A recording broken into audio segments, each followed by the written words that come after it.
Hey, salut. Oui, je sais, c'est pas le salut habituel, c'est juste que j'ai une petite déception à vous dire concernant le film Assassin's Creed que je n'ai point vu. Donc, je vais le voir ce matin.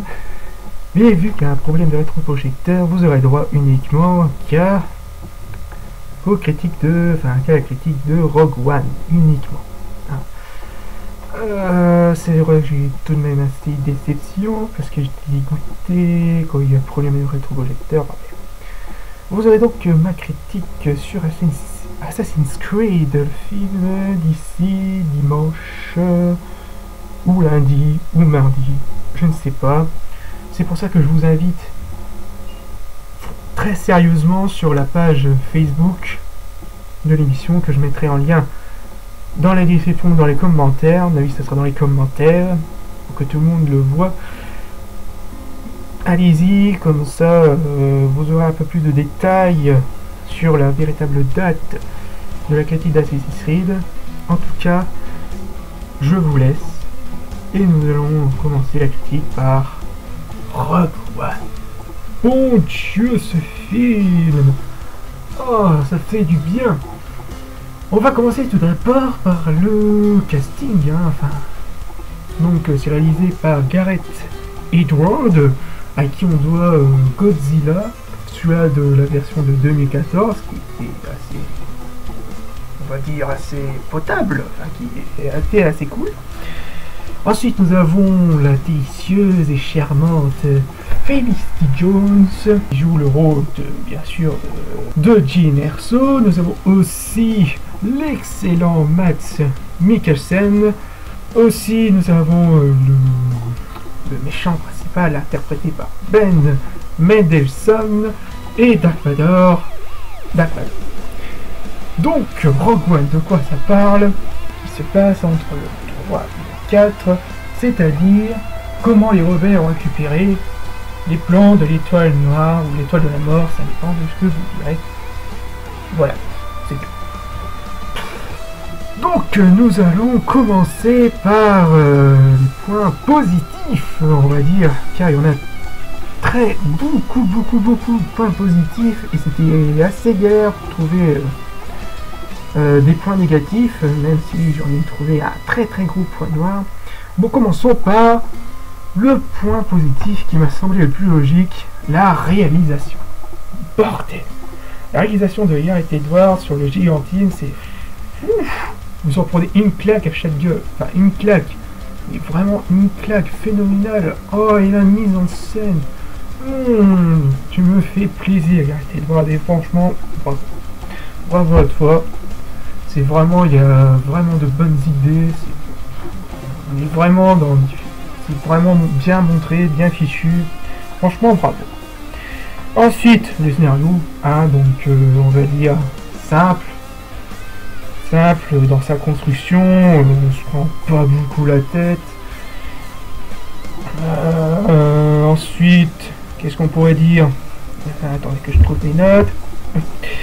On va dire aussi les personnages.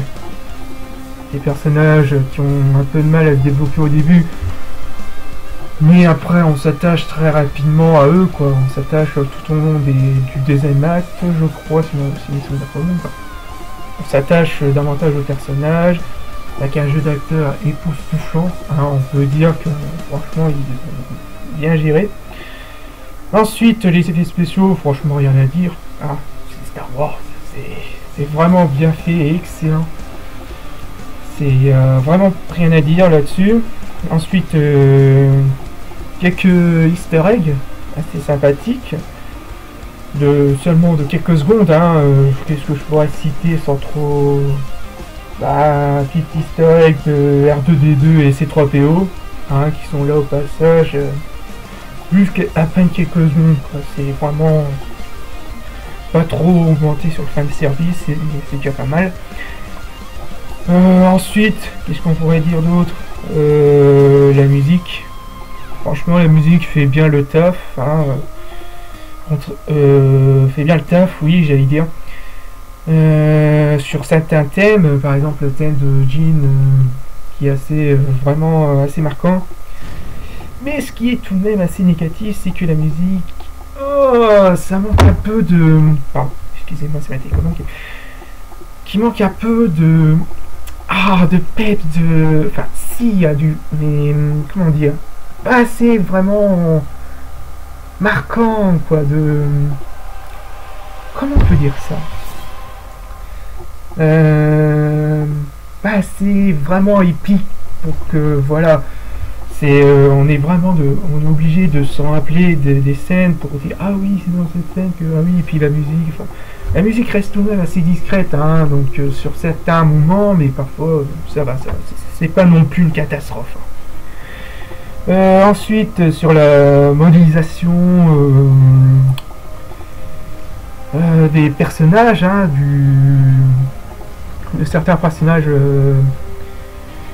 comment dire ça, le général Moff, il apparaît, vu que c'est forcément logique, vu que c'est lui qui est l'un des principaux directeurs de l'Étoile Noire, ou de l'Étoile de la Mort, et ben c'est assez bien modélisé, hein, c'est tout de même assez bien foutu, mais après quelques heures après à être sorti de la salle, on se rend compte que on sent qu'il y a un peu de défaut au niveau de la bouche, et puis un peu partie du visage où c'était fort éclairé ou quoi. Donc enfin moi c'est ce que je pense, hein. Bon c'est juste un petit défaut après de ce que j'ai vu. Et passons vraiment enfin au véritable point noir, enfin point négatif que j'ai trouvé, c'était l'intro. Alors, c'est un film Star Wars. Dans un film Star Wars, t'es obligé d'avoir cette intro épique, te fait monter les poils. Et ben en fait non, elle est juste le nom Rogue One affiché, enfin qui affiche comme ça, affiche.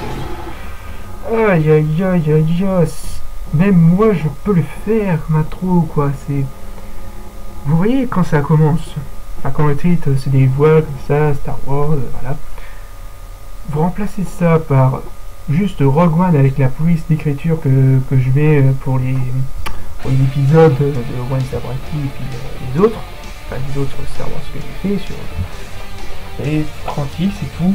Et puis ensuite, juste quand il apparaît totalement au milieu, dans le milieu de l'écran, du coup, il apparaît comme ça. Et moi qui pensais que ça allait faire comme dans les bandes annonces, que ça allait pas se faire comme ça. C'est un film Star Wars, bordel, tu devrais avoir même cette intro épique quoi, avec la musique et le défilé, enfin le texte défilé, j'étais personnellement déçu. Très déçu. Franchement c'est assez bizarre, hein. Même si c'est pour un spin-off, c'est un film Star Wars, bordel. Un film Star Wars qui n'a pas cette intro épique, ça me gêne, je sais pas ce que vous en pensez, mais voilà, ça me gêne. Mais tout de même, il s'en sort tout de même, ce film, hein. C'est un premier acte qui a un peu de mal, qui commence tout doucement, puis ensuite, surtout au deuxième acte, on peut dire qu'il commence à courir un petit peu, puis ensuite au troisième acte, il y a un bordel monumental, où c'est tout simplement magique quoi, heureusement. Putain, oh la vache. Surtout c'est une scène de fin avec Dark Vador. Oh là là. Je vous prévois tout de même de remplacer, d'avoir un clip d'échange là. Non, parce que là, il est tellement mouillé que... Oh là là, vraiment magique. Et on sent vraiment que ce film a été fait avec amour d'un fan. Et lui, il arrête, Edouard est un fan de Star Wars. Donc, ça se sent vraiment que le mec... voilà. Franchement, bravo. Un très bon film, j'ai passé un très bon moment. D'où la note de 8 sur 10.